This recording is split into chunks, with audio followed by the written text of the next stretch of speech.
Hi, I'm Jill Clifton of Landscape of Mothers, and today this podcast is a solo one.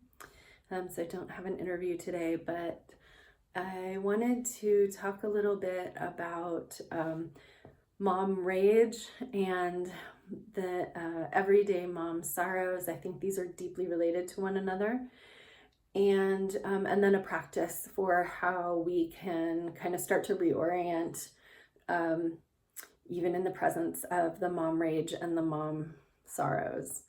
So to start with mom rage, I'm reading a book called Mom Rage, and I can't remember the author's name right now, but I highly recommend the book. It's literally just called Mom Rage.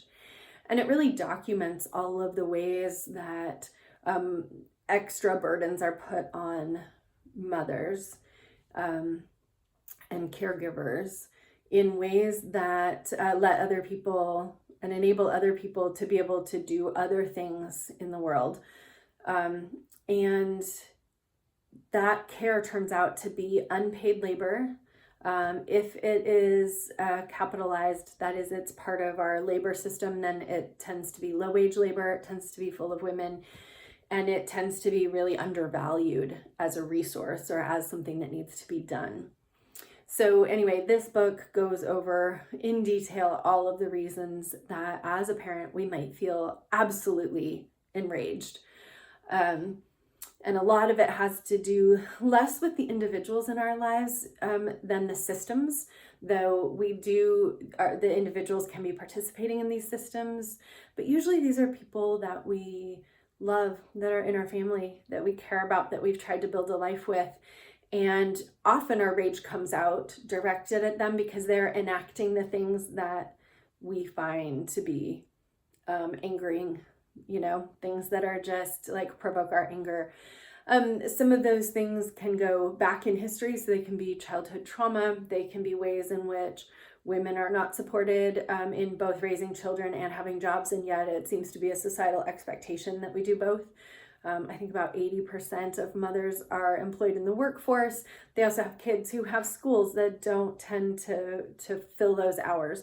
So there's a lot of disconnect between what's available and what's expected. So it makes sense that we're angry. It also makes deep sense because this is our family and we really love and care about our family, even though we might then be in positions that invoke our rage, that we will want to be mindful about what we're actually raging against so that we're not taking it out on the people that we love and care for. And so I'll get to that part in a little bit, how we can kind of start to make some of those adjustments. The other thing is the everyday mom sorrows. For me, the rage is about the systems and the things that are really difficult to fight, right? They're kind of out in the ethers. They are the lack of accessible healthcare, the lack of guidance around, raising neurodivergent children or getting some kind of healthcare, being able to sustain healthcare. We need our jobs to do that, but we're not supported in jobs. That we have this disconnect between school hours and work, and that anything that fills that gap is usually something we have to pay for. That makes it economically very difficult for a woman to work and raise children often. So just that kind of stuff that out there, I can't change it tomorrow. I can't just make a different decision that changes everything. Except the one decision that people sometimes make, potentially the minority these days, but that is that we choose to stay home with our children. And it looks like a choice, but based on what I just said about the way all those systems work, it turns out it's not. It's a coerced choice, right? It doesn't make sense. If we don't have jobs that make a good deal of money, it doesn't make sense for us to be in the workforce and pay other people to take care of our children. And so sometimes the decision will be made to stay home with our kids. And it puts us in a position where it's very difficult to deal with our rage and our sorrows, because we've made this choice, and we're supposed to be happy about it, right? Like, this is the most, in cultural dialogue, this is the most fulfilling thing a woman can do, right, is raise children. So it's very difficult then to have support for or acknowledgement of our rage and our sorrows.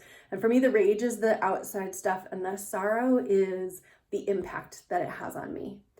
So those everyday mom sorrows that I talk about sometimes are the ways I'm stretched so thin, the way it feels like so much is expected of me, or that I'm the only one available to do the 1,001 tasks of making doctor's appointments, getting the kids there, making sure that it's not conflicting with getting the other kids somewhere else, or my work, or anything, right? So there's, keeping track of all the things that need to happen, and navigating the insurance and whatever it's taking to do the thing, right? So that's where I think for me the mom sorrow lands, is that there's an impact of these external things on me and my family, and the grief comes around how difficult it is, how exhausting it can be, how there's so little support, how I feel like I'm navigating these things by myself, how often I feel like I have to figure out my own way. And granted, as my kids are now going off to college and leaving the house, this is getting easier for me. But I have grandchildren, and so I know I know the experience, and I know the long-term experience, because my youngest is now 18, so I was in it for a long time too. Okay, so what can we do then? This mom rage and these mom sorrows are sort of like the external stuff having an impact on us. There's not a lot we can do to change the external.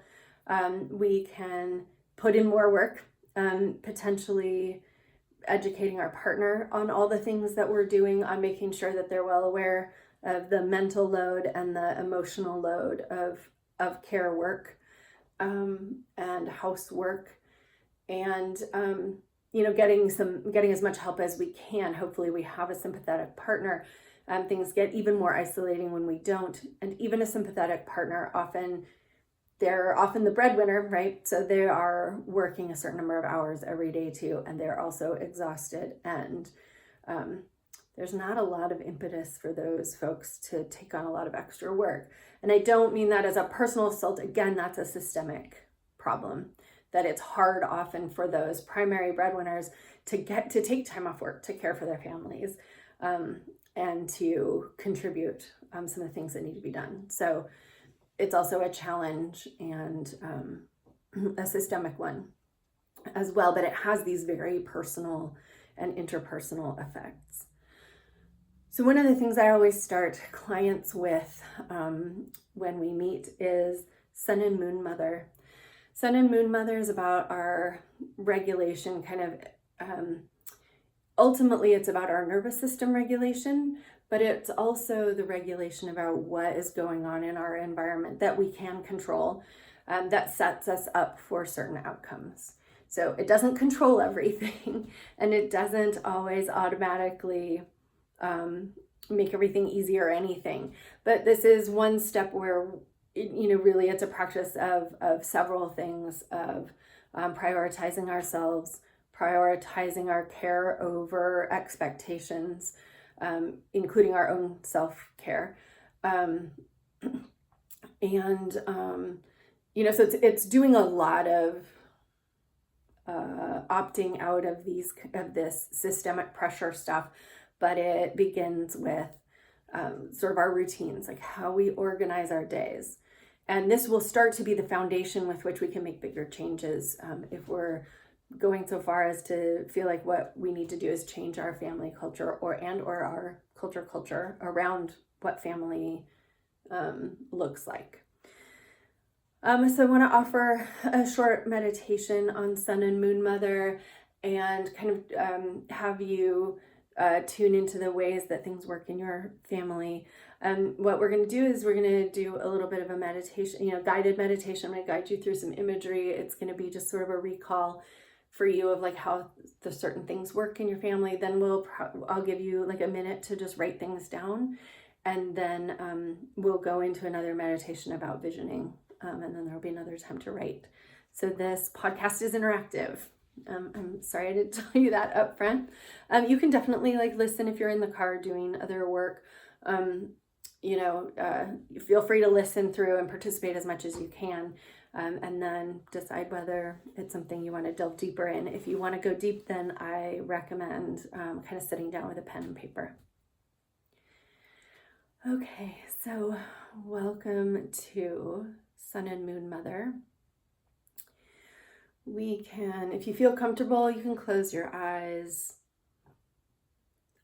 If that feels like then your brain starts doing all these other things, then I offer that you can find something in your space that feels comforting, maybe a house plant or a photo or a piece of art, or even like your couch cushions, something that you can kind of soften your gaze on, but kind of gives the input of something that's safe and comfortable.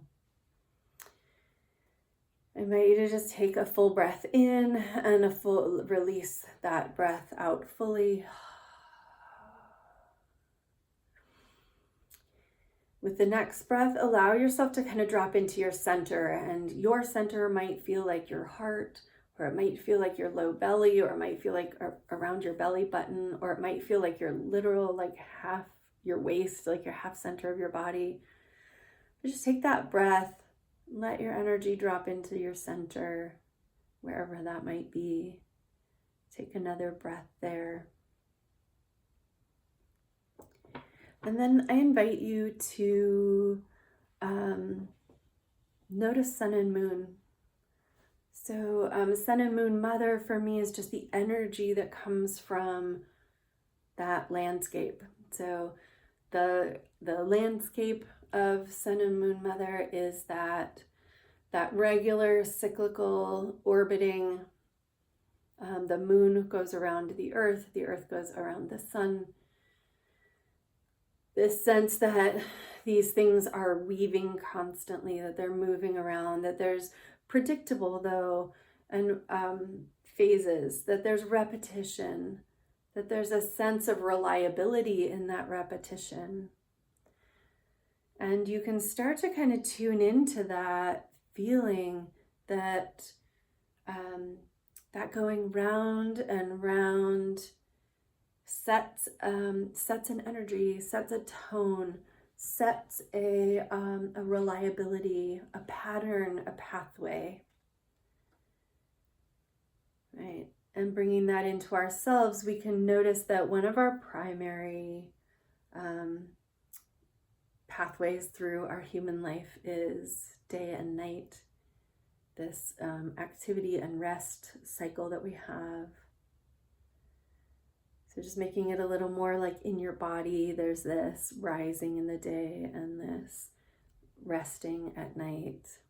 And your cycle might be slightly on the early side or on the late side. Let it be whatever it is. That part doesn't matter so much. Just noticing this rise and fall, right? So then I invite you to create sort of an integrated memory of your last, week, month, season, year of mornings. And let yourself be a witness. So don't get too deep in the reliving of it, but just watching, observing, like imagining almost that you're like floating in, near the ceiling in your own bedroom, and that you have this ability to just kind of watch yourself wake up day after day after day in this last period of time. So you can begin by noticing that you're sleeping in bed. There's a rest, your eyes are closed, your breathing is regular, you're cozy and comfy. Feel that restfulness and that stillness. And then notice, how are you awakened? Is it an alarm? Is it your pets barking or meowing or whatever calling for your attention? Is it your kids? Or is it you? Do you just naturally open your eyes at a certain time? And what's that energy like when you wake? What's in that just 30 seconds or so that's in that wake space, or maybe 2 minutes when you wake up? What's the energy there? Is it soft? Do you do 0 to 60? Is it frantic? Is it loving? Is it stressful? What's the vibe of that first 2 minutes as you're awakening and sitting up in bed? And then what happens next? What's the next thing that you do? After you get out of bed, where do you go? What room do you walk into? How are you feeling? Are you rushed? Does it feel spacious? Do you feel alive and happy? Do you feel groggy, like you're dragging yourself already?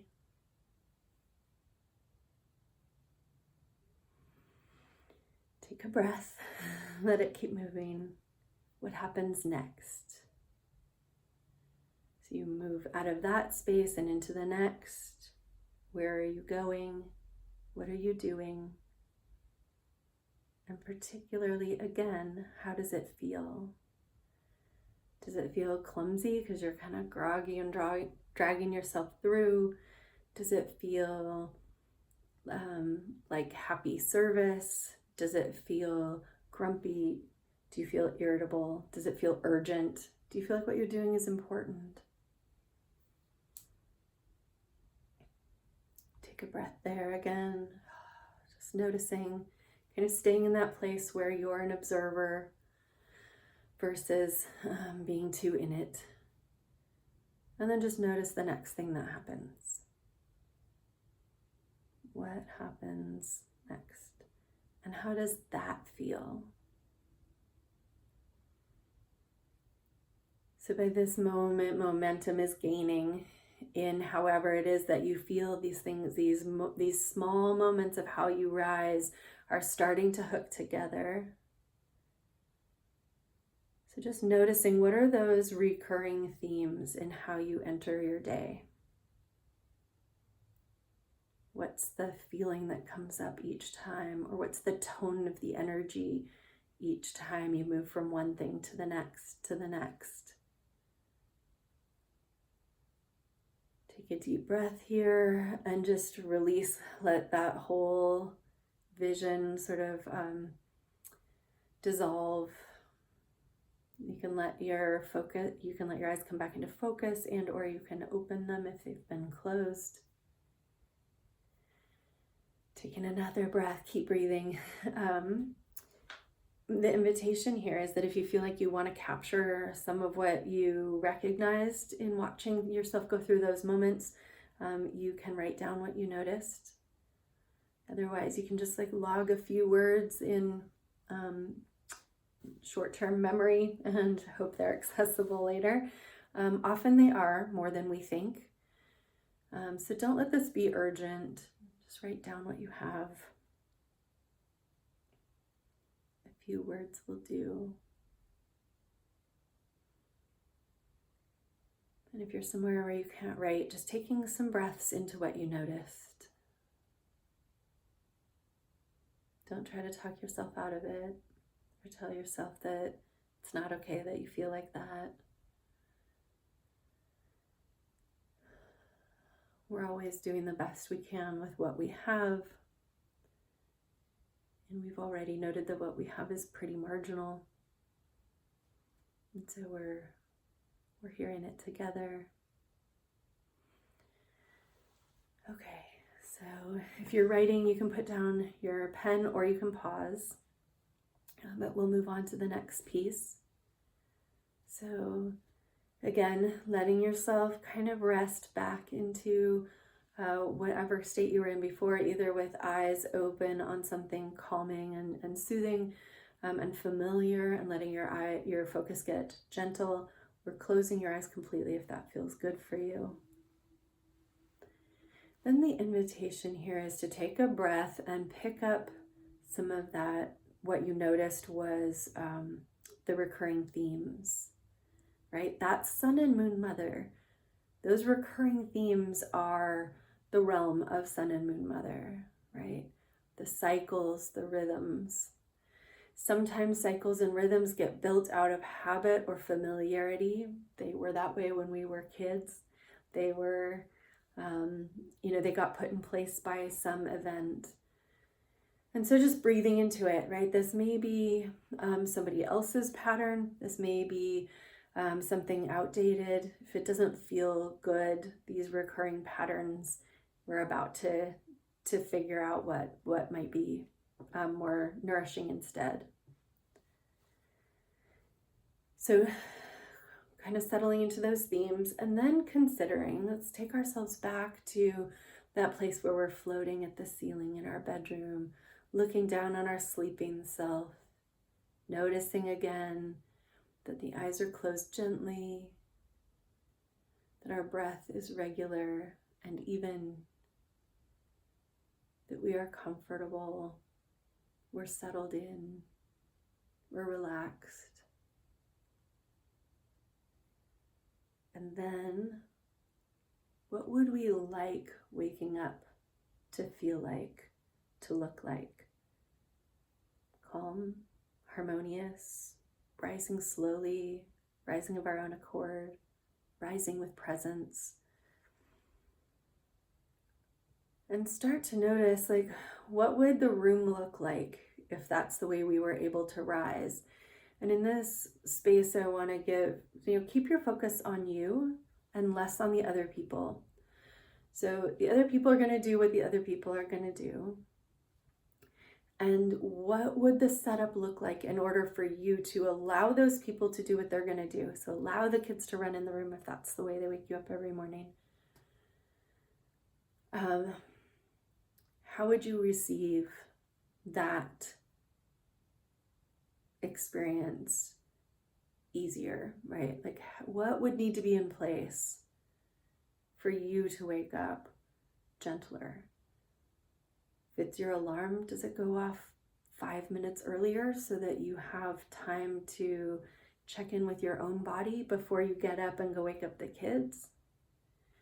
And I definitely don't want to be adding something that suggests that you should be getting up hours earlier in order to get all your you time in and giving up your sleep for this. That's not what I'm looking for. But what small thing might make waking up to that a little bit easier, a little more harmonious, where your nervous system doesn't end up in 0 to 60 upon your eyes opening, right? So what's the thing? Is it a couple minutes earlier? Is it that you put a sticker somewhere that it's the first thing you'll see that says something that helps you reorient to why you're doing what you're doing, how something that motivates you and helps you, or it can be what's the word I'm looking for?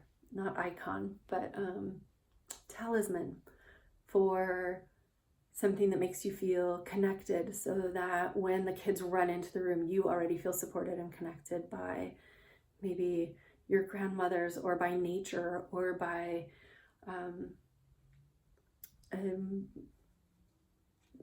some kind of representation that makes you feel held and supported. So imagine that thing is there, whatever you need, that the extra 5 minutes is there, or that the talisman is there, or something, or that there's a request that you can make, and that happens. Let yourself feel what that would feel like. And one thing is, does that feel the way you imagined it would? I mean, you're still imagining, but when it comes to actually facing it, does it feel the way you thought it would? Or are you realizing you need to adjust how you want your eyes to open, what you want to open it to?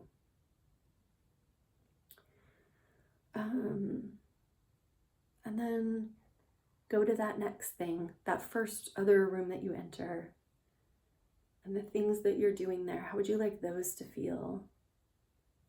And inviting a sense of ease and that harmony around that. Like, what would that be like? How quickly would you move? What needs to be ready to go in place on the counter or on the table or whatever into that space that you move into? And then moving into the next one. What happens there? What would need to be there? What would make it feel the way you want it to? Is there a way it could be set up to make it more like that? And maybe those first things that you do don't solve the problem entirely, but they get a little bit closer.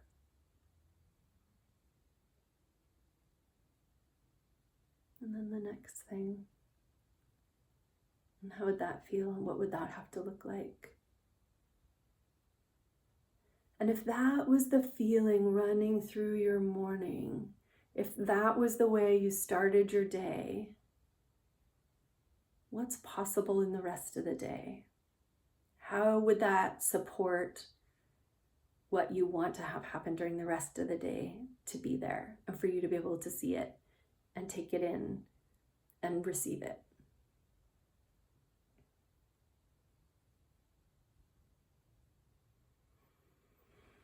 So noticing, were there things that came up that gave you something that you could do to change in your environment about how you wake up or what's present when you wake up? What's needed in the following few steps of your morning? What might need to be in each of those places, or how could each of those places support the feeling that you're trying to cultivate? Does something need to be prepped the night before? Do clothes need to be laid out for the kids the night before?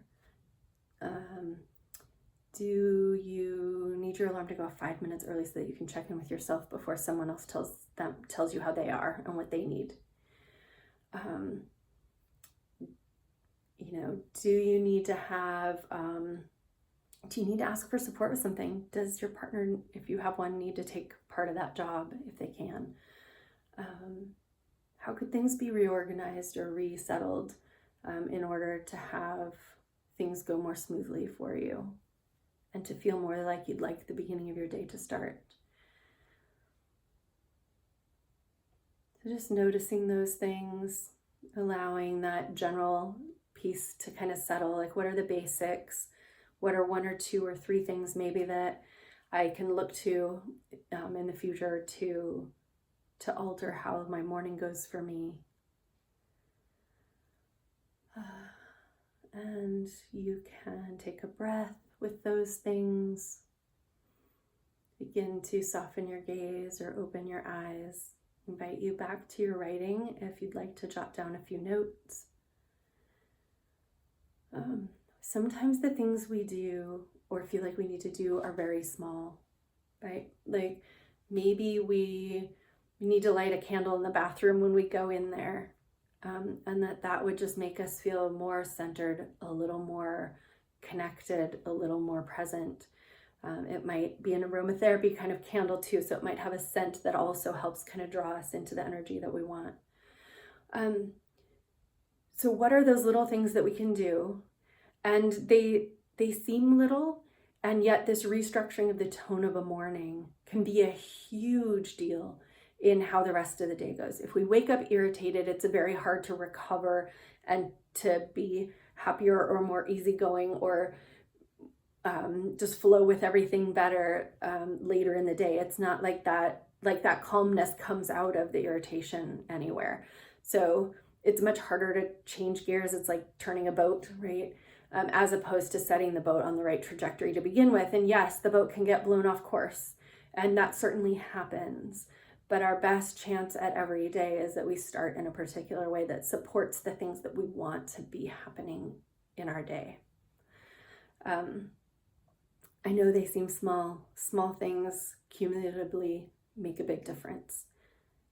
So if you found some things, I invite you to keep them small as you can, and to go ahead and do them and practice for 30 days. Just practice waking up differently, going through these same motions as much as possible. Yeah, one day your kids are going to have the stomach flu or something, or a couple days, and it's not going to happen. But do your best. Just give yourself 30 days to see if this makes any difference for you. Keep these notes that you wrote today about what mornings have been feeling like and what you hope they feel like, and in 30 days review it and see if anything has shifted. And it's probably not going to just change your life and make everything easy, but just notice how much easier does your body feel? How much more regulated are you? How much easier is it for you to re-find your center throughout the day if this is how you've started your day? So good luck with this. I would love to hear back how it goes. If anybody feels like you want to get in touch with me, you can do that through email, through my website, messages through YouTube, something like that would be great.